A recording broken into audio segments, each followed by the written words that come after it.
Et Daniel venait chercher une petite fille du Burundi, mais elles sont deux, inquiètes car il manque une famille d'accueil. Prenez les deux. Bon, d'accord. Qu'importe, la famille de Roisel accepte donc d'accueillir pendant 2 mois les 2 filles, Darlène, 9 ans, et Jennifer, 15 ans.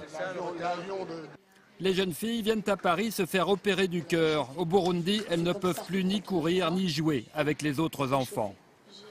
Très bien, Jennifer, allez, respire un peu. Reprends ton souffle un peu. Thierry et Daniel, eux, sont grands-parents retraités. Ils ont de la place à la maison et leur cœur fonctionne très bien.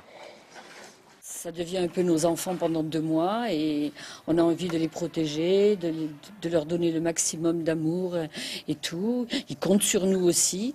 Et d'abord, pour un marathon d'examens médicaux. Alors, vous en avez eu 2 pour le prix d'un, c'est ça? C'est ce qu'on vous dit. Il y a 20 ans, le professeur Leca a eu l'idée d'appeler des familles bénévoles pour l'aider à opérer des enfants étrangers en France. L'accueil en famille réduit considérablement le coût de journée de l'hôpital. N'aie pas peur. De plus, il contribue aux guérisons.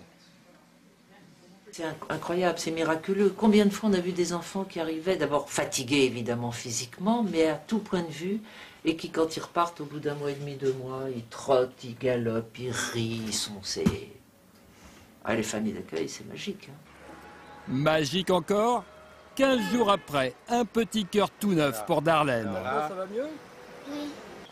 Les enfants sont opérés à l'hôpital Pompidou et dès le lendemain accueillis en hôpital pédiatrique à la campagne. Jennifer. Coucou, c'est nous. Jennifer est encore en convalescence. L'infirmière, elle a dit que tu pouvais sortir. Pour elle, Ça y est, tu vas le revenir à meilleur la traitement maison. est que sa nouvelle famille vienne la voir de Paris tous les jours.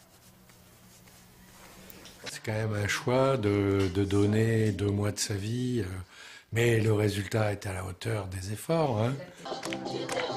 Car 1 mois et demi après l'opération, les filles dansent pour les 300 familles qui ont déjà permis d'opérer 2500 enfants. Aujourd'hui, elles ont besoin de renforts. D'ici la fin de l'année, si on pouvait trouver une bonne dizaine de familles, on serait très heureux. Pousse sur les pédales. Les petites filles viennent de repartir au Burundi après une dernière épreuve d'effort.